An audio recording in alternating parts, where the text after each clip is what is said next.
there are plenty of, I think, psychiatrists that work a lot within the bariatric space. And so like, I feel like that's been sort of like, I think a system that's has a nice foundation, right? That does have sort of an infrastructure set up. I wouldn't say it's awesome or enough, right? But there's something there. I don't think that exists with this. And I think the issue with this is you don't have to go on a diet and a program and prove that you're worthy before you start a GLP-1 medication, nor should you have to do it with surgery. I'm Yeah. just saying. But a lot of times you do. And during that process, you do get some sort, usually if insurance is paying for it, some sort of mental support. As someone that's had surgery, I would not say it's good, but it did exist, you know? And I think that me going through this, and I have, I talk a lot about mental health on the podcast. I struggle with mental health stuff, as I feel like most people do, but for sure I have Yeah. considerably.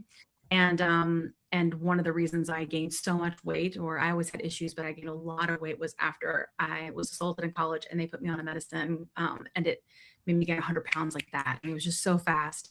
And then I couldn't get off, you know, and it just sort of continued to grow, and it was really difficult. But when the food noise turned off for me, and having something that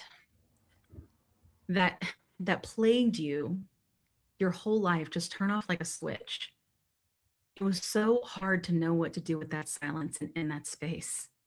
Because if you've always solved for your feelings, positive or negative, with food, then what do you do when you don't want food? And that piece is so much to unwind.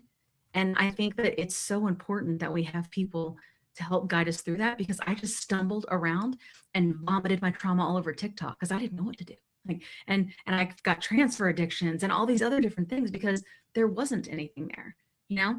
And I have psychiatrists, like I have therapy. I'm a big therapy person. I have all that, but no, they didn't know, because they don't know how to deal with this. Nobody really knew. And I think that there's a lot that happens with that. And maybe people could get there faster and in a better, healthier way than I did if there was more guidance in this area, you know. And we've met a few people recently. We had Dr. Robin, who's come on the show, and to help us kind of learn and understand this. But I think at this point, a lot of us don't even really know what to even eat anymore, like because of the way diet culture has gone. Like that's one of the most common things for search for on the internet. Did you know that? Like, period, not just on GLP-1, what to eat. Nobody knows what to eat anymore. Like, so it's so broken. And I feel like there's got to be a way as advocates that we can find a way to plug these holes. And so I always ask people, like when they're on, especially if they're in a medical profession, like, how do we help? What do we do? Mike, do you have any ideas? I don't. I think we're coming into another wave, and I don't think there's much we can do. Yeah. And it's in part because it's a group of people who aren't going to have role models, right? Many of the people we're talking about are over 65. And there's Yes. just not a lot of those folks on TikTok. Like Right. Beth Cooperman, I adore. I think she's going to be an important voice Yes. as we move forward in this, right?